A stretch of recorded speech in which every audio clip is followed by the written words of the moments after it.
అన్న నమస్తే అన్న, ఏం పేరు అన్న? శ్రీనివాసరెడ్డి. జగన్ గారి పరిపాలన ఏ విధంగా ఉంది? జగన్ పరిపాలన అయితే ప్రస్తుతం అయితే శూన్యం, ఏం లేదు. అభివృద్ధి అనేది నిల్లు. జగన్ గారు అధికారంలోకి వచ్చాక ఆంధ్రప్రదేశ్లో కొత్తగా పరిశ్రమలు ఏమన్నా వచ్చాయా? పరిశ్రమలు అనేది ఏమి రాలేదు. అది నువ్వు ఆగో స్వామి కొద్దిగా. ప్రభుత్వం అధికారంలోకి వచ్చాక వెలుగోడు ప్రాజెక్ట్ పూర్తి చేస్తా అన్నది, పూర్తి చేసిందా? పూర్తి చేయలే. పూర్తి చేసి అన్నాడు కానీ డిసెంబర్కి అన్నాడు, అది ఇంతవరకు అవ్వలే. కానీ రాజశేఖర్ టైంలో అంతో ఇంతో జరిగింది, ఇప్పుడైతే ఏం జరగలే. అది ప్రభుత్వ సంక్షేమ పథకాలు ఏ విధంగా ఉన్నాయి? అందరికి అందుతున్నాయా? అంటే పథకాలు అనేవి అందరికేం అందలేదు. ఏదో ఒకటేరా, ఏదో కొత్త మీద అది ఒకటేరా అంటున్నాడు. బటన్ నొక్కుతున్నాడు. ఏదో ఒకటి కరగ పడుతుంది, అందరికైతే పడ్డంలే. అది ప్రస్తుతం. జాబ్ క్యాలెండర్స్ ప్రతి సంవత్సరం రిలీజ్ చేస్తున్నారు, రిలీజ్ చేశారా? రిలీజ్ చేయలేదు. యువత అనేది ఆల్రెడీ నిరుద్యోగ సమస్య పెరిగిపోయింది. ప్రస్తుతం వచ్చేది నిరుద్యోగ సమస్య పూర్తిగా పెరిగిపోయింది. లోకల్ మీ ఎమ్మెల్యే అన్నా రాంబాబు గారి పనితీరు ఏ విధంగా ఉంది? పనితీరు అంటే పర్వాలేదు, అంటే అంత ఇదేం లేదు. పైన ఆయన ఇవ్వకుంటే ఈయన ఏం చేస్తాడు? ప్రజలకు అందుబాటులో ఉంటున్నారా? ప్రజలకు అందుబాటులో అంటే ఆయనకు వీలున్నప్పుడు వస్తుంటాడు, లేకపోతే లేదు. గతంలో ఇక్కడ ఎమ్మెల్యేగా అశోక్ రెడ్డి గారు ఉన్నారు, ఆయన పనితీరు ఏ విధంగా ఉంది? ఆయన పనితీరు బాగానే ఉంది. ఆ గతంలో సీసీ రోడ్లు కానీ సరే, కొంత సీఎం ఫండ్ రిలీఫ్ కానీ అందరికి బాగానే అందినాయి. అది 2024 ఇక్కడ గిద్దలూరు నియోజకవర్గం ఎమ్మెల్యేగా ఎవరు గెలుస్తారంటారు? 2024 అంటే అశోక్ రెడ్డి మేబీ ఆయనకే ఎక్కువ ఫేవర్ ఉంది గెలవడానికి. ఏం పేరు బాబాయ్? కోటరెడ్డి.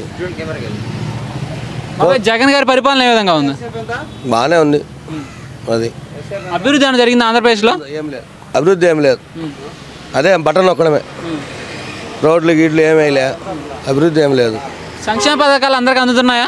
అవి అందుతుండేలే, సంక్షేమ పథకాలు అందుతుండయి, అభివృద్ధి అనేది ఏం లేదు. అది జగన్మోహన్ రెడ్డి గారు గెలిచిన తర్వాత ఆంధ్రప్రదేశ్లో కొత్తగా పరిశ్రమలు ఏమైనా వచ్చాయా? ఏం రాలే. అసలు ముందు ఎలుగొండ రాలే. ఎలుగొండ ఫస్ట్ వస్తుంది, అది రాలే ముందు. ఇవన్నీ బటన్ అది వచ్చింటే జనాలన్న బతుకుదురు, నీళ్లు బోళ్ళుండి ఏం లేవు. ఇక్కడ గిద్దలూరు ఎమ్మెల్యే అన్న రాంబాబు గారి పనితీరు ఏ విధంగా ఉంది? ప్రజలకు అందుబాటులో ఉన్నారా? ఆయన ఏం చేస్తాడు రాంబాబు? ఆయన ఏం చేయలేడు, అన్నీ వాళ్ళే వాలంటీర్లు చేస్తారు. ఏం నాయకులు ఏం లేదు, అంతా వాలంటీర్లు వాళ్ళ ఇళ్ళదే. ప్రజలకు అందుబాటులో ఉన్నారు ఎమ్మెల్యే గారు? ఉంటాడు ఎమ్మెల్యే. గత 2019 ఎలక్షన్స్లో అన్నా రాంబాబు గారు 83,000 ఓట్ల మెజారిటీతో గెలిచారు.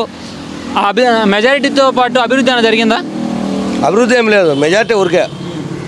ఆయన ఊరికే జిట్టిబొమ్మ అంతే, ఏం లేదు. అభివృద్ధి ఏం లేదు, ఏదో ఉన్నాడంటే ఉన్నాడు. గతంలో 2014 నుంచి 19 మధ్య అశోక్ రెడ్డి గారు ఇక్కడ ఎమ్మెల్యేగా ఉన్నారు.